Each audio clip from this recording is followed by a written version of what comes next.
Thank you very much. ସମସ୍ତଙ୍କୁ ମୋର ନମସ୍କାର. Namaskar. Praise the Lord. All are new for me. Some faces I can recognize. Okay. Anyway, ପ୍ରଭୁଙ୍କର ମହତ ନାମର ଧନ୍ୟବାଦ ଦିଏ ଆପଣ ମାନଙ୍କର ସହିତ ଏଇ ସନ୍ଧ୍ୟା ସମୟରେ ପ୍ରଭୁ ଆମମାନଙ୍କୁ ଏକତ୍ରିତ ହେବାକୁ ଦେଲେ. My sound is clear? It's okay? Yes. Okay. So ପ୍ରଭୁଙ୍କୁ ଧନ୍ୟବାଦ ଦିଏ.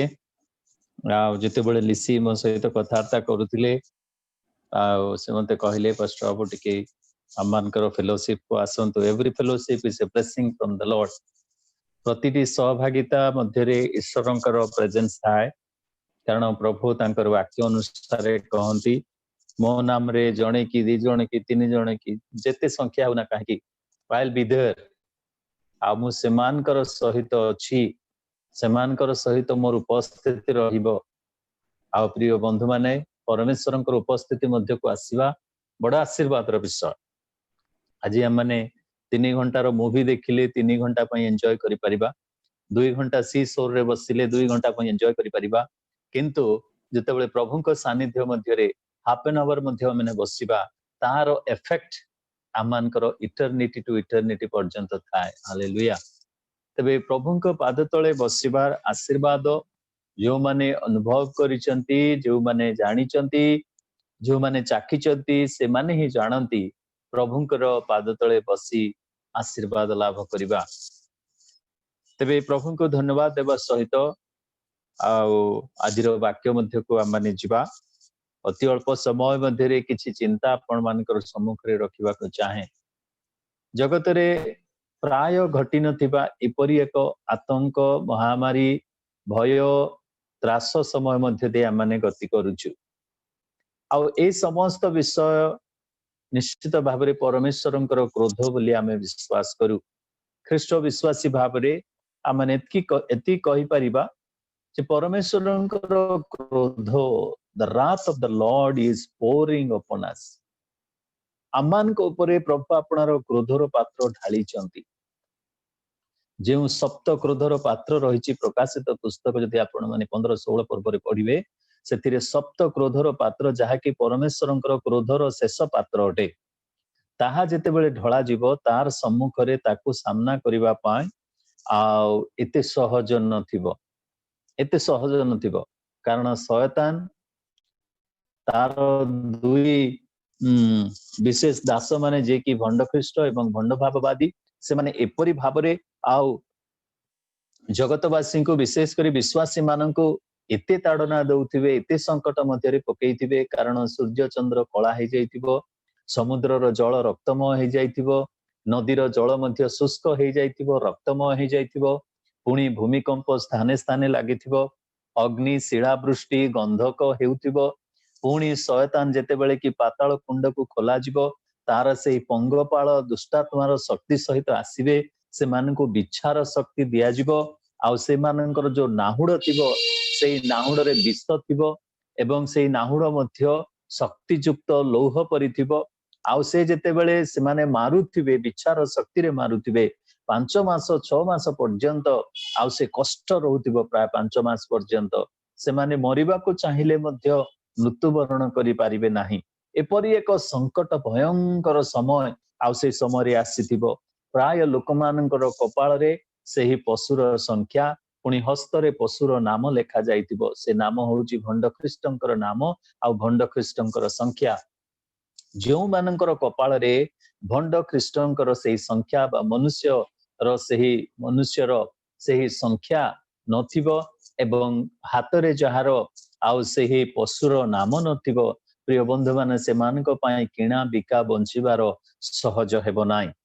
ଏପରି ଏକ ଜଗତ ମଧ୍ୟରେ ଏପରି ଏକ ସଙ୍କଟ କାଳ ଆସୁଅଛି, କିନ୍ତୁ ତାହାର ପ୍ରିଭ୍ୟୁ ପରି ପ୍ରଭୁ ଆଜି ଆମମାନଙ୍କୁ ଏହିପରି ଏକ ସଙ୍କଟ ଦେଇଛନ୍ତି, ଯାହାକି ଅନେକ ସମୟରେ ଆମେ ଭାବୁ ସେମାନଙ୍କର ସିନା ମହାମାରୀ ହେଇଗଲା, ସେମାନଙ୍କର ସିନା ପଜିଟିଭ ହେଇଗଲା, ଆଉ ଆମମାନଙ୍କୁ ପଜିଟିଭ ହବ ନାହିଁ, ଆମ ଘରକୁ ପଜିଟିଭ ଜ୍ୱର ଆସିବ ନାହିଁ, ଆମ ଘରେ ଆଉ କୌଣସି ସମସ୍ୟା ହେବ ନାହିଁ। ଅନେକ ସମୟରେ ଆମେ ସେପରି ଭାବିଥାଉ। କାହିଁକି ଭାବିଥାଉ? ना माने से गीत 91 को स्मरण करू Psalm 91 says that कौनसी मारी तुमर तंबू निकट को आसीबो नाही। एही पद उपरे आमनकर बड़ विश्वास रहिछि जे कौनसी मारी कौनसी ज्वर कौनसी संकट आमर तंबू निकट को आसीबो नाही। मोर प्रिय बंधु माने केमितिका से तंबू हेइतिबा दरकार जो तंबू को कि मारी आसीबो नाही ना से तंबू मध्यरे परमेश्वरंकर उपस्थिति रहिबा दरकार। से तंबू मध्यरे परमेश्वरंकर स्थान रहिबा दरकार। से तंबू मध्यरे ईश्वरंकर लोकमानंकर वास करिबा दरकार। आउ से तंबूरे जदि जगत पूर्ण हेइथिबो तेबे प्रभुंकर स्थान बा काहे। प्रिय बंधु माने सदोम अमरा परी एक पापमय सहर को मध्य प्रभु विनष्ट करुनथिले कारण सेही स्थान रे धार्मिक लोक माने वास करुथिले।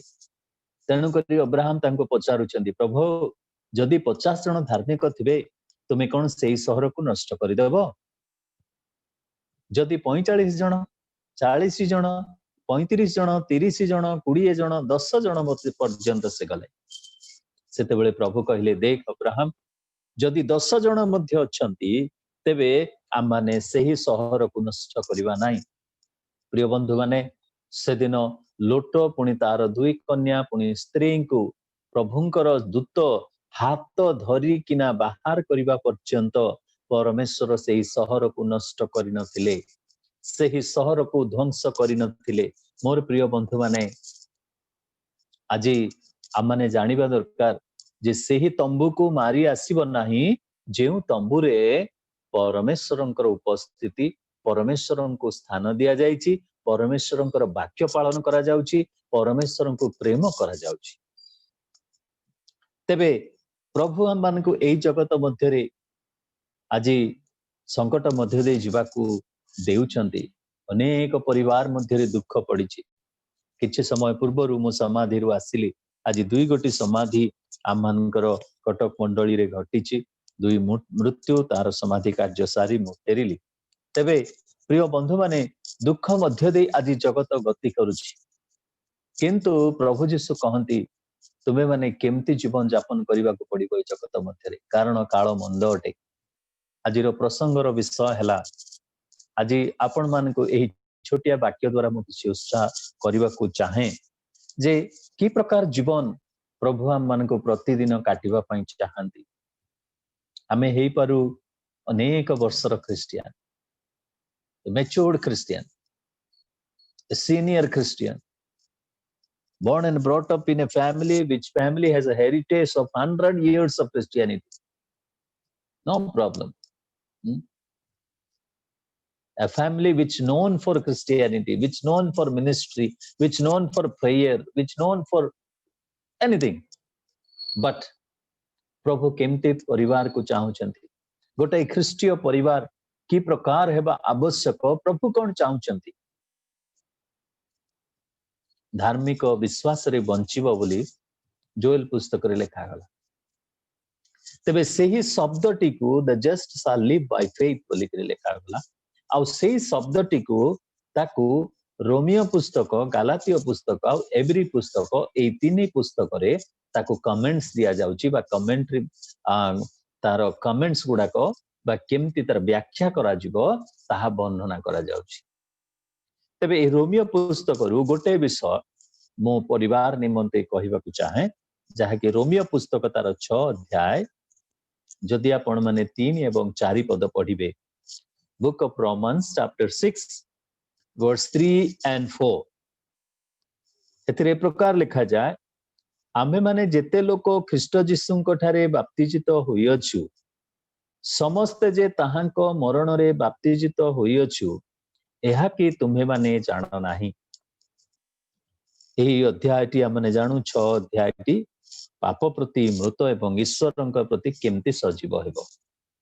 ए जगत जे पाप रे परिपूर्ण एही पापमय जगत मध्य रे आमे केमती पाप को मृत हेबा पाप पई मृत हेबा पाप जेते बेले सामना को ठिया हेबो आमे जे डेड बॉडी परी रहबा से कथाटा प्रकाश करा जाउची पुनी ईश्वरंक प्रति केमती आमे सजीव हेबा how we should live before the Lord or how should we live in the presence of God।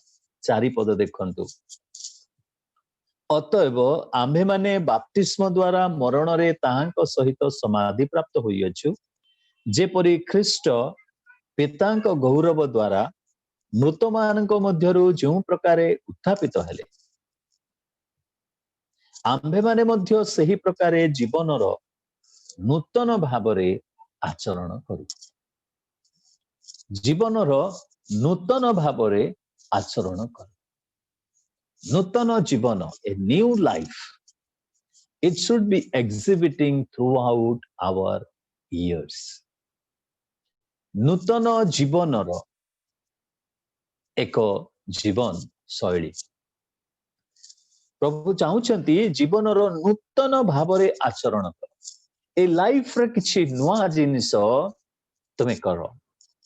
ଏ ଲାଇଫରେ କିଛି ନୂଆ ଜିନିଷ ଜଗତକୁ ଦେଖେଇବାକୁ ପଡିବ, ତୁମେ ବଞ୍ଚିବାକୁ ପଡିବ। It is not to show only but to live practically.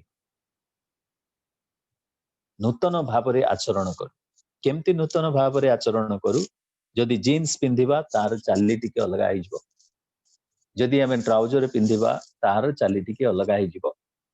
ଯଦି ଆମେ ଭଲ ଡ୍ରେସ ପିନ୍ଧିକିନା କୋଟ ସୁଟ ହେଇକିରି ବସିବା ତାର appearance ଗୋଟେ ଅଲଗା ହେଇଯିବ। So it is not saying of something we put on our body, ଯାହା ଫଳରେ କି ଆମମାନେ କିଛି ନୂଆ ଭାବରେ ଚାଲିବା କି ନୂଆ ଭାବରେ ଦେଖେଇବା। No, it is not talking about that.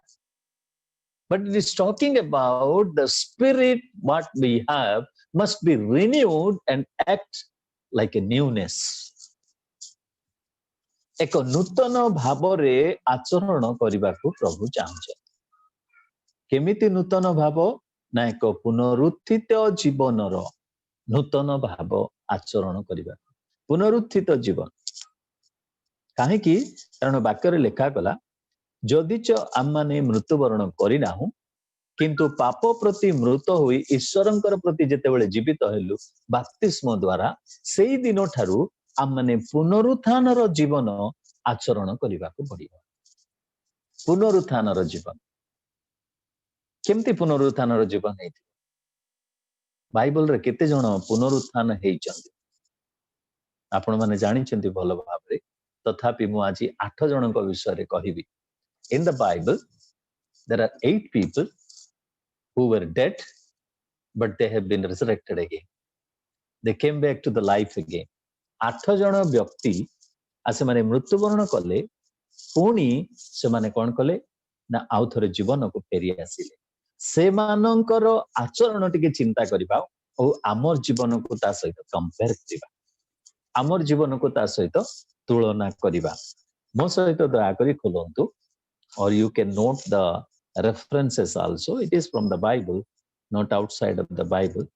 ଆଉ ପ୍ରଥମ ରାଜାବଳୀ ଯଦି ଆମେ ତାର 17 ଅଧ୍ୟାୟ ଦେଖିବା, ପ୍ରଥମ ବ୍ୟକ୍ତି ଯେ କି ମୃତ୍ୟୁବରଣ କଲେ ଆଉ ସେ ପୁଣି ଥରେ ଜୀବନ ପାଇଲେ। ପ୍ରଥମ ରାଜାବଳୀ 17 ଅଧ୍ୟାୟ, ଆଉ ସେଇ 17 ଅଧ୍ୟାୟର 17 ପଦରୁ ଯଦି 24 ପଦ ଆପଣ ପଢିବେ, ସେଥିରେ ସାରିଫତ ବିଧବାଙ୍କର ପୁତ୍ରଙ୍କ ବିଷୟରେ ଲେଖା ଅଛି।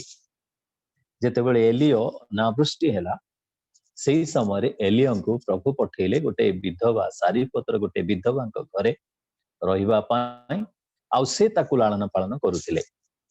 ପ୍ରିୟ ବନ୍ଧୁମାନେ, ଯେତେବେଳେ ସେହି ଏଲିଓ ତାଙ୍କ ଗୃହ ମଧ୍ୟରେ ବାସ କଲେ, ଆଉ ସେ ଗୃହ ମଧ୍ୟରେ ବାସ କଲା ପରେ ଦିନେ ଏପରି ଅବସ୍ଥାକୁ ଆସିଲା, ଆଉ ସେ କଣ ହେଲା ନା ସେଇ ପୁଅଟି ଆଉ ତାଙ୍କର ଚାଲିଗଲା।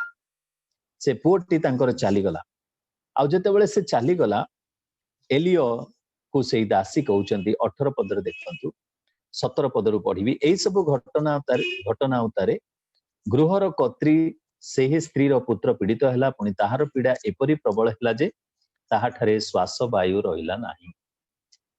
ଶ୍ୱାସ ବାୟୁ ରହିଲା ନାହିଁ। ଦେଖନ୍ତୁ ବଡ ଆଶ୍ଚର୍ଯ୍ୟ ଏ ପରିବାର କଥା। କାଠ ସାଉଁଟୁଥିଲେ, ପ୍ରଭୁଙ୍କର ଦାସ କହିଲେ ମତେ ପ୍ରଥମେ ଗୋଟେ ପିଠା କରିକି ଆଣିଦିଅ, ପାଣି ଟିକେ ଦିଅ କହିଲେ ପ୍ରଥମେ, ତାପରେ ପିଠା ଆଣିବାକୁ କହିଲେ। ପ୍ରିୟ ବନ୍ଧୁ ମାନେ, ଏପରି ପିଠା ସେମାନେ ଖାଇଲେ, ସାରା ଦୁର୍ଭିକ୍ଷ ସମୟ ମଧ୍ୟରେ ସେମାନଙ୍କର କୌଣସି ବିଷୟ ଅଭାବ ରହିଲା ନାହିଁ। ସେମାନେ ପରମେଶ୍ୱରଙ୍କର ଅନୁଗ୍ରହ ଦାନ, ପରମେଶ୍ୱରଙ୍କର ଆଶ୍ଚର୍ଯ୍ୟ ଖାଦ୍ୟ ଖାଇକରି like manna they were enjoying every day. ସେମାନେ ଏଇ ଦୁର୍ଭିକ୍ଷକୁ ଅତିବାହିତ କଲେ, କିନ୍ତୁ ଦୁର୍ଭିକ୍ଷକୁ ଅତିବାହିତ କଲା ପରେ ସେ ପିଲାଟି ଅସୁସ୍ଥ ହେଇଯାଉଛି, ଆଉ ସେ ପିଲାଟି ତାର ମୃତ୍ୟୁବରଣ ହେଲା। ବେଳେ ବେଳେ ଆମେ ଚିନ୍ତା କରୁ, ପ୍ରାକ୍ଟିକାଲି ଦେଖିଲେ ପ୍ରଭୁଙ୍କର ସବୁ ଆଶୀର୍ବାଦ ଆମେ ପାଇଛୁ, ପ୍ରଭୁ ଆମ ସହିତ ଏତେ ଲାଗିକିରି ରହିଛନ୍ତି, କିନ୍ତୁ ଏପରି ଗୋଟେ ସମସ୍ୟା ମଧ୍ୟ ଆସିପାରେ, ଗୋଟେ ଡେଥ୍ ମଧ୍ୟ ଆସିପାରେ। ତ ଏଇ ସ୍ଥାନରେ ସେ ଶ୍ୱାସବାୟୁ ରହିଲା ନାହିଁ। ତହିଁରେ ସେ ସ୍ତ୍ରୀ ଏଲିୟକୁ କହିଲା, ହେ ପରମେଶ୍ୱରଙ୍କ ଲୋକ, ତୁମ ସଙ୍ଗରେ ମୋର କଣ ଅଛି? ତୁମେ ମୋର ପାପ ସ୍ମରଣ କରାଇବାକୁ ଓ ମୋ ପୁତ୍ରକୁ ବଧ କରିବାକୁ ଆସିଅଛ। ତ ଏଲିୟ କଣ କରୁଛନ୍ତି? ସେଇ ଛୁଆଟିକୁ ନେଲେ ବା ସେଇ ପୁଅଟିକୁ ନେଲେ ଏବଂ ଆପଣା ଶଯ୍ୟାରେ ତାକୁ ଶୁଏଇଲେ। ପୁଣି ପ୍ରଭୁଙ୍କର ଡାକି କହିଛନ୍ତି ସେ, ପ୍ରଭୁ ମୁଁ ଯୋଉ ଗୃହରେ ବାସ କରୁଥିଲି ସେଇ ଗୃହର ଆଉ ପୁଅଟିକୁ ନେଇକିରି ଏଡେ ବଡ ଅମଙ୍ଗଳ କେମିତି ଘଟେଇଲ? ତେରେ ପ୍ରଭୁ ଏଲିୟଙ୍କର ପ୍ରାର୍ଥନା ସେ ଶୁଣିଲେ। ଆଉ ଯେତେବେଳେ 23 ପଦରେ ଆମେ ଦେଖୁ, ତହୁ ଏଲିୟ ବାଳକକୁ ନେଇ କୋଠରୀରୁ ଓହ୍ଲାଇ ଗୃହକୁ ଆଣି ତାହାର ମାତାର ହସ୍ତରେ ତାହାକୁ ସମର୍ପଣ କଲେ। 22 ପଦ ପଢିବା। ଏଥିରେ ସଦାପ୍ରଭୁ ଏଲିୟଙ୍କର ରବରେ କର୍ଣ୍ଣପାତ କଲେ। ପୁଣି ବାଳକର ପ୍ରାଣ ପୁନର୍ବାର ତାହା ମଧ୍ୟକୁ ଆସନ୍ତେ ସେ ପୁନର୍ଜୀବିତ ହେଲା। ତହୁ ଏଲିୟ ବାଳକକୁ ନେଇ କୋଠରୀରୁ ଓହ୍ଲାଇ ଗୃହକୁ ଆଣି ତାହାର ମାତାର ହସ୍ତରେ ତାହାକୁ ସମର୍ପଣ କଲେ। ପୁଣି ଏଲିୟ କହିଲେ, ଏଇ ଦେଖ ତୁମର ପୁତ୍ର ଜୀବିତ ହେଲା। ଗୋଟେ ଶବ୍ଦ ଏଥିରେ ବ୍ୟବହାର କରାଯାଇଛି ଯେ ସେ ପୁନର୍ଜୀବିତ ହେଲା ବୋଲି, ରିଭାଇଭଡ୍, ପୁନର୍ଜୀବିତ ହେଲା। ଜଣେ ବିଶ୍ୱାସୀ ଯେତେବେଳେ ପ୍ରଭୁଙ୍କୁ ଗ୍ରହଣ କରେ ସେ ପୁନର୍ଜୀବିତ ହୁଏ। ଜଣେ ବିଶ୍ୱାସୀ ଯେତେବେଳେ ପ୍ରଭୁଙ୍କ ଠାରେ ବିଶ୍ୱାସ କରି ଜୀବନ ନେଇ ଆଉ ଯେତେବେଳେ ଏକ ନୂଆ ଜୀବନ ଆରମ୍ଭ କରେ, ସେତେବେଳେ ସେ କଣ ହୁଏ? ପୁନର୍ଜୀବିତ ହୁଏ। ଦ ଲାଇଫ କମ୍ ବ୍ୟାକ୍ ଅଗେନ୍। କ୍ଷୁଧିତ ତୃଷିତ ହେଇଥିଲା ବେଳେ ଯେତେବେଳେ ଥଣ୍ଡା ଜଳ ଟିକେ କିଏ ଦିଅନ୍ତି, ଯେମିତି ଲାଗେ ଜଣେ ବିଶ୍ୱାସୀର ଜୀବନ ସେମିତି ହେବା ଆବଶ୍ୟକ। କିଛି ନୂଆ ବଳ ପାଇଗଲି, କିଛି ନୂଆ ଚିନ୍ତା ପାଇଗଲି, କିଛି ନୂଆ ବିଶ୍ୱାସ ପାଇଗଲି, ପ୍ରଭୁଙ୍କ ଠାରୁ କିଛି ନୂଆ ସନ୍ଦେଶ ପାଇଗଲି। ମୋର ପ୍ରିୟ ବନ୍ଧୁ ମାନେ, ସେଇଟା ହଉଛି ପୁନର୍ଜୀବିତ ହେବା, ରିଭାଇଭଡ୍ ଲାଇଫ। ବାକ୍ୟରେ ଲେଖା ଅଛି, ହେ ପ୍ରଭୁ ମତେ ତୁମେ ରିଭାଇଭ କର, ଯେପରି ତୁମର ପ୍ରଶଂସା କରିବି। ଏଇ ଜଗତରେ ଯେତେବେଳେ ଆମେ ବଞ୍ଚୁଛୁ, ଏତେ ବର୍ଷର ଖ୍ରୀଷ୍ଟିଆନ ଆମେ ଯେମିତିଟା ସେମିତି ଚାଲିଛି, ଗିର୍ଜାକୁ ଯାଉଥିଲୁ, ଆସୁଥିଲୁ, ଇଏ କରୁଥିଲୁ, ସେ କରୁଥିଲୁ, କିନ୍ତୁ ମୋର ପ୍ରିୟ ବନ୍ଧୁ ମାନେ ଏଇ କରୋନା ଗୋଟେ ରିଭାଇଭାଲ ଆଣିଦେଇଛି। ଆକ୍ଚୁଆଲି ଖ୍ରୀଷ୍ଟିଆନ ମାନଙ୍କର ଜୀବନରେ, ବିଶ୍ୱାସୀ ମାନଙ୍କର ଜୀବନରେ, ଆଜି ଆପଣ ମାନଙ୍କର ଜୁମ୍ ମଧ୍ୟ ମୁଁ ଆଶା କରେ ଯେ ଏହା ଆଗରୁ ନଥିଲା। It is a blessing in disguise through corona.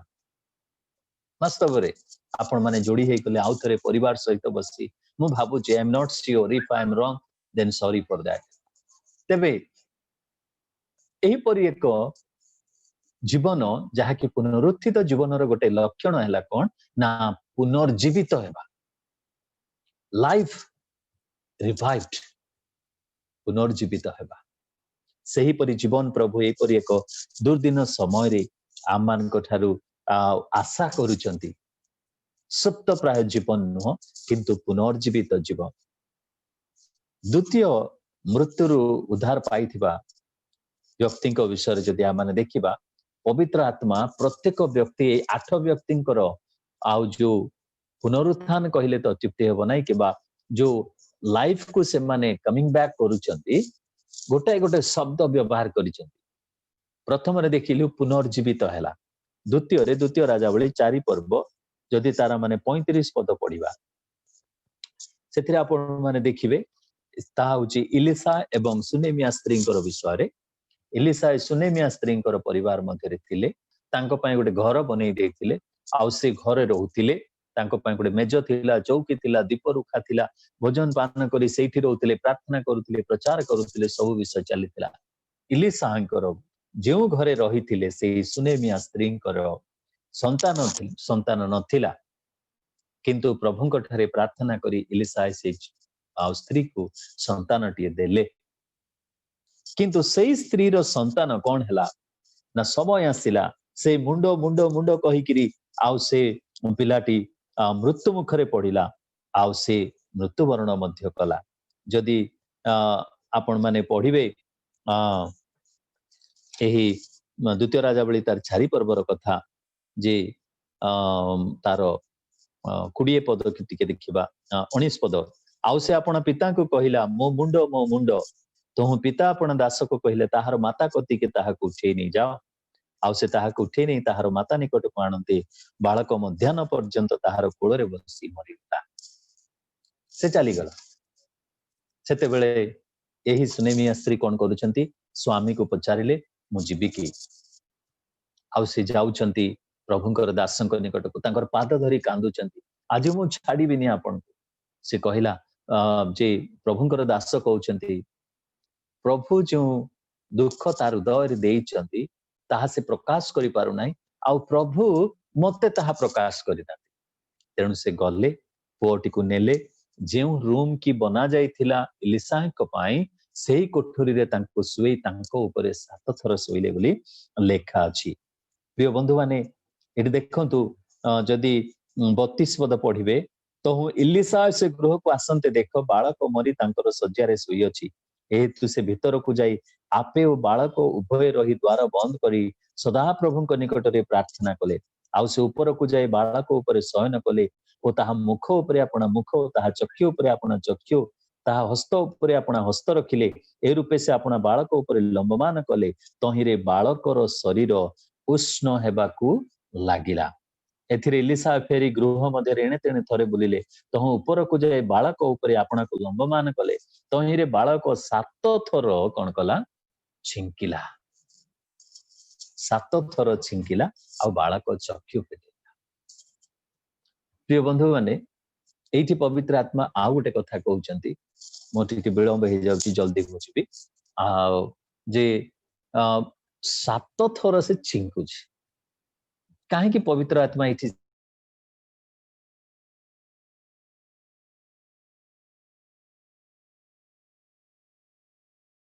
छिंकिबा कथा कहिले सेठी प्रथम आ से पुनर्जीवित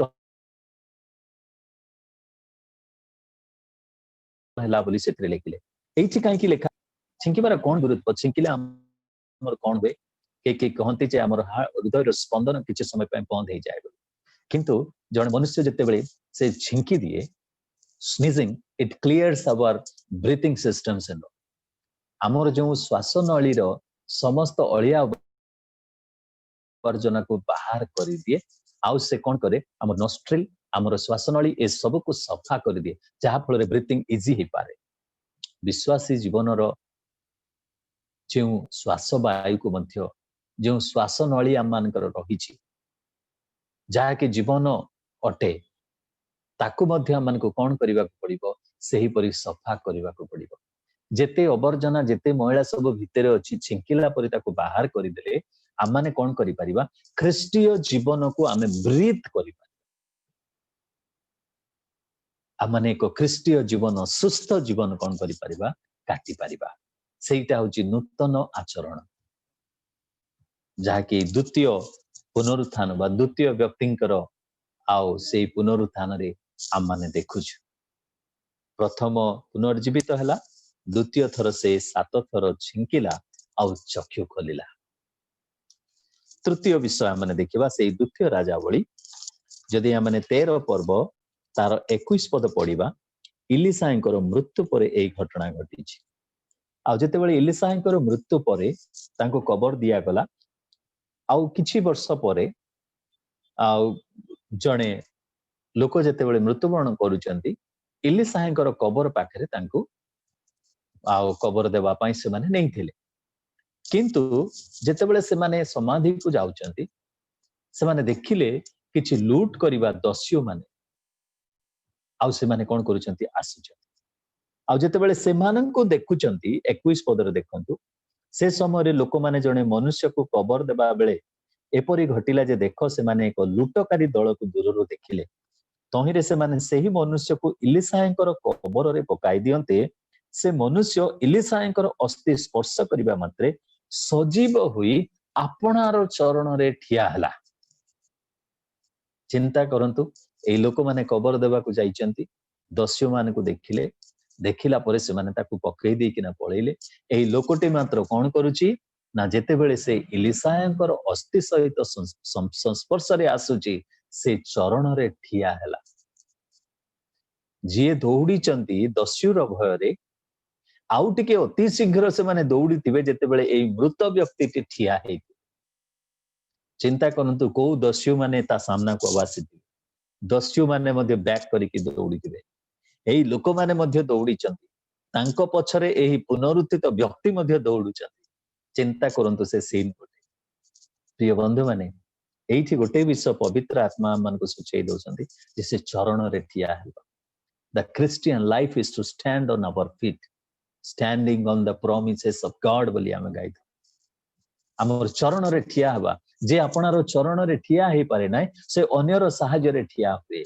जे आपणार चरण रे ठिया हे पारे नाय ताको अन्य जने हाथ धरे से पुनी गोटे आशाबाड़ी धरे किंतु मोर प्रिय बंधु माने ख्रीष्ट विश्वासी से आपणार चरण रे ठिया हवार अछि कारण प्रभु आम मान को दहला कादुरु बाहर करी आनी चट्टाण उपरे आम मानकर पाद को रखिले तृतीय विषय हैला जे आम माने आपणार चरण रे ठिया हेबा को पड़िबो प्रभु को पाई to stand against all the evils to stand against all the force of enemy to stand against all the fiery darts of Satan शत्रु रो समस्त आउ आक्रमण विरुद्ध रे ठिया हेबा को आम मान को पड़िबो जदि मृत व्यक्ति परि आम माने सेतिल हेकरी पड़ी रहबा एपरि अवस्था रे प्रभु से परि जीवन चाहंती नै चाहंती यू स्टैंड चतुर्थ विषय मार्क तार 5 पर्व जदि आम माने पढ़िबा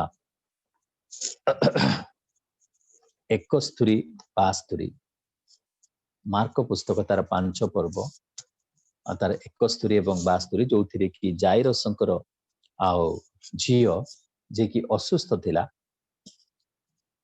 सॉरी नॉट 71 41-42 जितेबले कि जाइरसंकर झियो असुस्थ थिला आ माने देखु प्रभु जीशु सेठी की पहुंचिले जो माने कांदु थिले समाज गृहर लोक माने समाज गृहर अध्यक्ष होइतिबार अनेक लोक जाइथिबे से माने कांदु थिले सेही समय रे कोन करूचंती प्रभु जीशु पहुंचिले 39 पदर लेखा अछि पुनी भीतर को जाय सेमान को कहले काहे की कोलाहल रोदन करूअछ पिलाटी मरि नाही मात्र सोई पड़ी अछि सेही समय रे से माने जानि पारि नथिले मरि जिबा लोक सोई पड़ंती बोली क्यों माने क्रिश्चियन माने कारण क्रिश्चियन मानकर मृत्यु महानिद्रा बोली करी तुलना करा जायछि तबे सेही समय रे से माने बुझी नथिले किंतु प्रभु सेबेकार एबेकार गोटिए कथा से कहिसेंती से सोई पड़ीछि सेथिरे से माने ताहाको परिहास करिबा को लागिले किंतु से समस्त को बाहर करी पिलार बापा मां अपना संगी मान को सांगरे घेनी पिलाटी जो स्थान रे थिला सेही स्थान रे प्रवेश कले आ पिलार हाथ धरी ताहाको कहले तलिता कुम अर्थात आगो बालिका मु तते कहूछि उठ सेही खणी बालिकाटी उठी बुलाबुली करिबा को लागिला एटा टिके भिन्न लागुनी आपन माने बालिकाटी उठिला आउ से बुलाबुली करूछि जणे पुनर्जीवित हैला आउ जणे छिंकेला चक्षु पिटेला आउ जणे आ माने देखु जे से चरण रे ठिया हैला चतुर्थ व्यक्ति कोन करूछि से moving करूछि Christians are not saturated in one place. Christians are not called by the Lord to fix up in one place. प्रभु मन को आह्वान करि नाहंती गोटे स्थान रे गोटे मूर्ति पर ठिया हवा पई किंतु प्रभु मन को आह्वान करिसंती ख्रीष्ट विश्वासी मानन को that your life is like a living epistles walking epistles आमे माने जीवंत चलंता बाइबल अटू प्रिय बंधु माने चतुर्थ विषय से मूवमेंट आम लाइफ रे दरकार मूवमेंट दरकार से मूवमेंट गोटे रहिबार दरकार प्रभु को पई मूव होबार आवश्यक रही पंचम विषय से लूक पुस्तक तार 7 अध्याय जदि आपण माने 14-15 पद पढ़िबे लूक पुस्तक 7 अध्याय तार 14 एवं 15 पद एथिरे से विधवार गोटे बोली पुत्र जहाँकि नाइन नगर रे जेते बेले कि आओ तांको विधवा मां से युवा पुओटी को नहीं करी समाधि आड़ को जाउचंती प्रिय बंधु माने प्रभु जीशुंकर सहित भेट हो गला आ जेते बेले भेट हैला आ सेथिरे देखंतु लुक पुस्तक तार 7 पर्व तार 14 एवं 15 पद। आउ से निकट को जाई कोकेई छुईले पुणी बाहक माने ठिया हुअन्ते से कहले युवक मु तुमको कहुछि उठ। सेथिरे मृत लोकटी उठी बसिला आउ कथा कहिबाकू लागिला पुणी से ताहाकू ताहार मातार हस्तरे समर्पण कले। प्रभु ताकू उठेइले से उठिला बसिला आउ से कथा कहिबाकू लागिला। आमे मध्य सेपरि आत्मिक भावरे सज्जा उपरे थिलु। Spiritually we were dead and we were on the bed. किंतु प्रभु हम मान को जेतेले उठेई चंती, प्रभु जेतेले हम मान को बसेई चंती, हमर मुख मध्य प्रभु खोली देई चंती। So we need to talk. जीवन रे केते जन को आमे साक्ष्य देई पारिछु प्रभुଙ୍କ विषय रे। जेतेबेले सुजोग मिलिछि आमे प्रभु ए प्रकार प्रभु पथ सत्य जीवन बोली आमे केते जन को कहि पारिछु। ख्रिस्टियन जीवन एपरि एक संकट समय रे मध्य टेस्टिफाई करिवार समय। से उठिला बसिला आउ कथा कहिबाकू लागिला। आ माने षष्ठ विषय देखिबा जहा कि जहन पुस्तक अति परिचित अंश। जहन पुस्तक तार 11 पर्वर 44 पद। जेतेबेले तांकर बंधु लाजारंकु आउ से कोन करूचंती उठेइले, मृत्युरु उठेइले 4 दिन परे से कोन कहिले ना से स्थान रे 11 पर्वर जदि 44 पद आ माने पढिबा 11 पर्वर 44 पद। मृत लोकटी बाहरी आसिले तांको हाथ ओ पाद समाधि वस्त्र रे बंधा होइतिला पुणी तांको मुखरे खंडे गामुछा गुडा होइतिला। यीशु सेमान को कहिले एहांकर बंधन फिटाई चाली जिबाको दियो। Praise the Lord. born again person जणे जे कि प्रभु को ग्रहण करिछि डुब नै पाप प्रति मृत ख्रीष्टଙ୍କ प्रति जीवित हेछि ताकू कोनोसी बंधन रे बंधा हेबार आवश्यक नाही। आज आम जगतर विभिन्न विषय रे बंधा ही जाइछु, विभिन्न विषय रे बंधा ही जाइछु। प्रभुଙ୍କ ପାଇଁ मुख खोली पारु नाही, प्रभुଙ୍କ ପାଇଁ हाथ बढ़ी पारु नाही, प्रभुଙ୍କ ପାଇଁ पाद चाली पारु नाही, प्रभुଙ୍କ ପାଇଁ हृदय स्पंदन करि पारु नाही। प्रिय बंधु माने व्हाट वी आर डूइंग, कौन आमे करूछु। से दिन एलियो को जेमति कि प्रभु पचार एलियो ए स्थान रे तमे कौन करूछु, व्हाट आर यू डूइंग। प्रभु मु एमति कली सेमति कली तापर मु एठी आसी लुचिके रहिछि। प्रभु कोन जानि नथिले किंतु पचारुचंती कौन करूछ तमे। आ माने आत्म समीक्षा करिवार समय प्रभु आमे कौन करूछु रे, किछि आमे करि पारुछि कि तम पई। बंधन को फिटेइबा पई प्रभु कहउचंती बंधन मुक्त जीवन हैला गोटे ख्रिस्टियन जीवन। केही बांधी पारिबो नाही। बंदी गृह रे तो बंदी हे के रहि पाले, कौनसी जगतर शक्ति तांको बांधी पारला नहीं। अग्नि नहीं कि जल नहीं कि वायु नहीं कि केही बांधी पारंती नहीं। से होउचंती ख्रिस्टियन।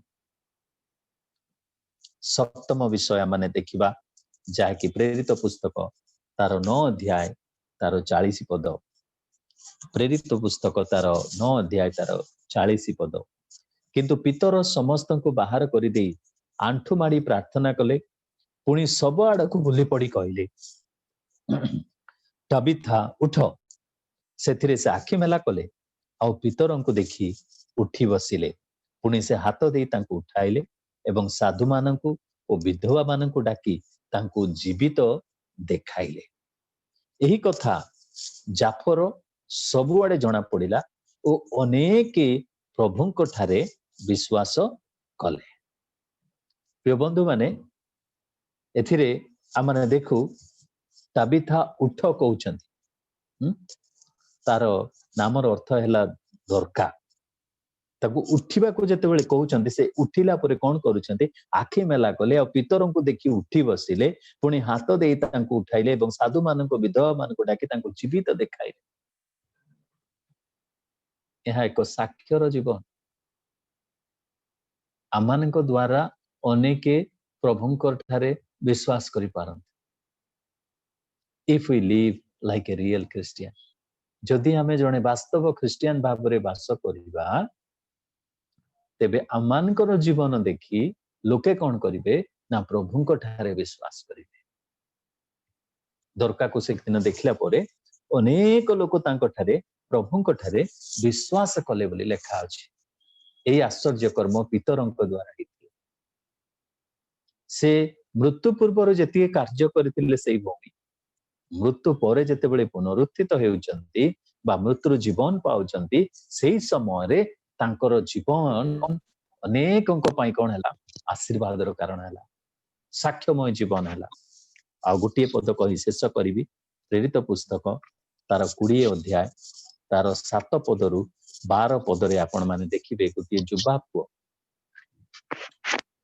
प्रेरित पाउल जेतेबेले कि जेरूशलेम को जीवा पई प्रस्तुत हेले सही राति रे से प्रचार करुते से प्रचार करू करू करू अर्धरात्र पर्यंत प्रचार करूचंती अनेक लोक बसी शुणुचंती गोटे युवा लोक झरकार बसिक शुणु शुणु ताकू निद हो गला वाक्य शुणिला बेलू अनेक निद लगे भल कथा किंतु जाग्रत कारण सेठू से पिलाटी पड़गल से युवाटी जितेबले पड़गला आ समस्ते जाई ताकू जितेबले उठाउचंती से आउ नाई से मृत 12 पदरे देखो 11-12 पदरे प्रेरित पुस्तक तार 20 तार 11 एवं 12 पर से ऊपर को जाई रोटी भांगी भोजन कले पुनी प्रभात हेबा पर्यंत सॉरी 9 पद पढ़िबा आउ युतुक नाम रे जने युवा लोक झरका ऊपर बसिथिला ताको भारी निद लागुथिला पुनी पाउल उपदेश आहुरी दीर्घ करिबारो से निद्रामग्न होई तृतीय महलार तळे पड़ीगला आउ ताको उठाइला बेले को से मृत बोली जणा गला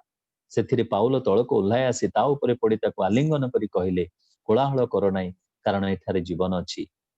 प्रिय बंधु माने 12 पद 11-12 पर से ऊपर को जाई रोटी भांगी भोजन कले पुनी प्रभात हेबा पर्यंत सेमानक सहित बहुत कथावार्ता करी प्रस्थान कले आउ से माने सेही बालक को जीवित अवस्था रे आनी अत्यंत आश्वास प्राप्त हेले। पवित्र आत्मा एइथिरे गोटे सांत्वनार विषय से कहउछंती जे तांको देखिला परे लोक माने आश्वासना पाइले आज मोर जीवन आपण मानक पई आपण मानकर जीवन मो पई आश्वासनार विषय अटे कि यह के सांत्वनार विषय अटे कि प्रिय बंधु माने 8 गोटी विषय मु आज आपण मानक कहली जहाँकि रोमियो पुस्तक तार 6 अध्याय 3 एवं 4 पदरे आमाने जेपरि कि नूतन भावरे आचरण करू कौन ना प्रथम व्यक्तिर कथा माने देखिलु प्राण फेरी आसिला से एक जीवित व्यक्ति ही पारिला द्वितीय रे 7 थर छिंकिला चक्षु खोलिक देखिला तृतीय रे से चरण रे ठिया हैला चतुर्थ रे से बुलाबुली कला पंचम रे कथा कहिबाकू लागिला षष्ठ रे बंधन फिटेइबाकू दियागला सप्तम रे से साक्षर जीवन हैला अष्टम रे से आश्वासनार जीवन हैला एही समस्त सत्य आज आम मानक जीवन रे अछि कि जदि अछि तेबे आमे नूतन भावरे आचरण करूअछु। प्रिय बंधु माने ख्रीष्टीय जीवन अनेक प्रतिकूल अवस्था मध्य दे गति करे किंतु वाक्य लेखा अछि धार्मिकर विपद अनेक तथापि प्रभु तई समस्त विषय से आम मान को उद्धार करिवे। प्रभु आम मान को साहाय्य करंतु जेपरि एही वाक्य अंश गुडी करे आमे चिंता ध्यान करी आगो को आहुरी टिके पढ़िबे पुणी देखिबे सही प्रकार जीवन आमे काटी पारुछु कि प्रभु आम मान को साहाय्य करंतु पदे प्रार्थना करिबी। स्वर्गस्थ पिता आमे तुमर धन्यवाद दउछु तुमर प्रशंसा करूछु राजा आम मान को अनुग्रह कल एही परि एक संध्या समय रे तुम पाद तळे बसी एक नूतन भावरे आचरण करिबा पई तुमर शिक्षा को आमने आज ग्रहण करिछु ताहा केवल एक श्रवणर वाक्य न हेउ ताहा प्रभु पालनर वाक्य हेउ आम जीवन रे ताकू ग्रहण करी व्यवहार करिबा पई तुम हमको सहाय्य करो। स्वर्गस्थ पिता प्रत्येक परिवार को तुम्हें आशीर्वाद करो छोट बड़ समस्त को प्रभु तुम्हें ही कृपा करो जेपरि ख्रीष्टंकर संतान भाव पहुंचवा को आमे पारिबु एही ग्रुप को एही पारिवारिक उपासना को प्रभु तुम्हें आहुरी आशीर्वाद करो गौरव महिमा संभ्रम तुमर हो बोली त्राणकर्ता प्रिय प्रभु जिसुଙ୍କ नाम रे मांगुछु आमेन आमेन आमेन।